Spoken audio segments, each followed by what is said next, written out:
wanaopamba jiji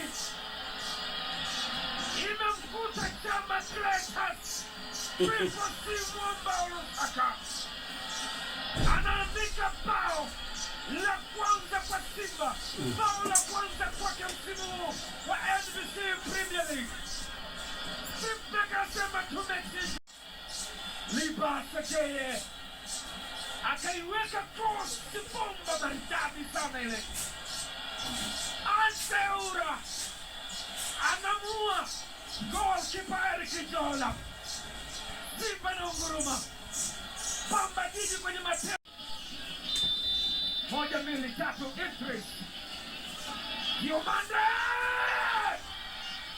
Simba na futwa sharu. Tazama tukio ambalo lisababisha mkwaju penalty. Idris Diomande amegonga msumari bomba kali